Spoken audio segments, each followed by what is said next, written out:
It doesn't matter what age you are, women bond through laughing and crying together and being by each other's sides through life's ups and downs. What we talk about when we're over 60 is a book of essays written by 30 women from all walks of life who wrote about their lives, loves, challenges, and discoveries. Joining me now are two of the contributors, Leslie Beatus and Suzanne Sheridan. Ladies, thank you so much for being here. Well, thank you for having us. We had two of your co-authors on the book prior, and they were telling us how this book really has nothing to do about aging. It's more like your life's adventures and what you've learned along the way. Why don't you give an overview for us? Well, when I was asked to write an essay, none of the participants in the book are actually writers. We were basically friends of one of the two editors, and we were asked to write essays. So you really didn't know each other at all? No, we didn't know each other, and we didn't consider ourselves writers. But our editors had a lot of faith in us. They knew us pretty well, and we were asked to write an essay about being over 60 and what we talk about, but not about aging, not about getting older. And do you think people were surprised by the results? Yeah. I loved getting to meet everybody, and just being part of it helped me think things through and realize that I am really, really vital. And I feel about 5 years old. I mean, but physically I know that I feel about 40, but I certainly don't feel whatever 60 feels like. Is that right? I'm like way out there. I think people have a different interpretation of what 60 is. You reach that age, and it's really not true. Well, I hope so. I hope it's not true. I mean, that's one of the ideals of the book, to show that, you know, 60 or being over 60 doesn't mean a thing. It's just a matter of who you are. Who you are and how you represent yourself. Sure. Let's start with your story. It was actually published in Coastal magazine, yes. And it's a pretty interesting topic. I think that a lot of women can relate to. It always gets a good reaction.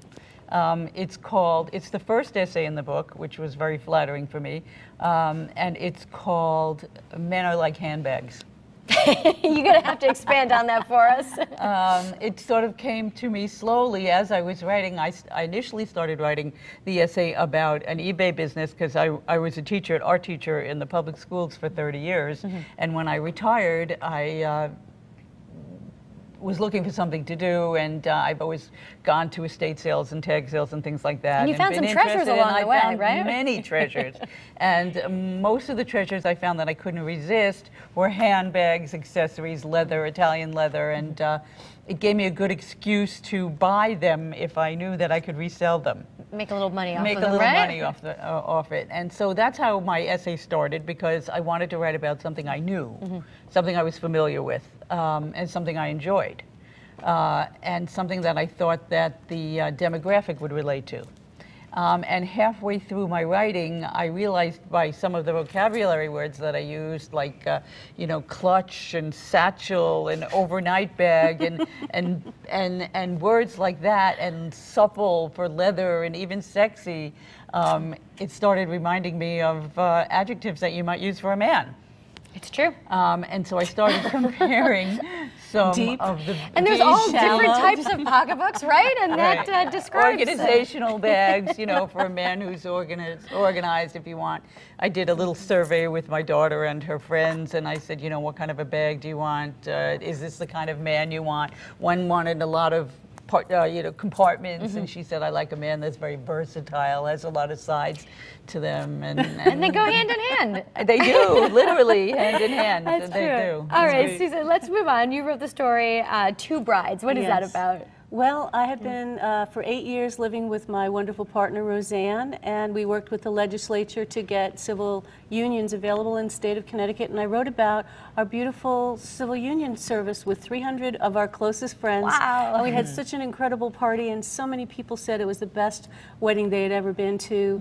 And I just wrote about the experience because I was so proud that we were able to do that, and the state of Connecticut has been amazing, and I'm trying to get that to happen in other states too. Sure. And do you think the book itself will help people change their opinions on women over age 60? Oh, I sure hope so, because we are not invisible. We are looking forward. We are going forward from here. I have tons of plans. I've got things in the works. I'm a photographer, so now I'm doing a pet photography aspect to my business, and a Girls Like Us music review of Girls Like Us, the book by Sheila Wheeler, with Carly Simon, Joni Mitchell, and Carole King.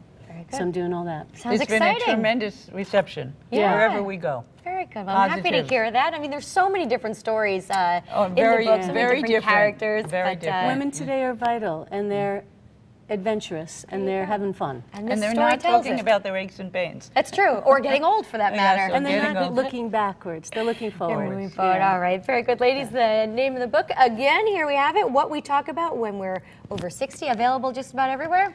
On Yes. Amazon, we can have I a say- Facebook page. We're also going to be at the Westport Library September 9th at 7 p.m. Very Please good. come. We'll check you out there. Thanks would so be much great. for being here and Thank sharing you your for having stories. us. Thank you.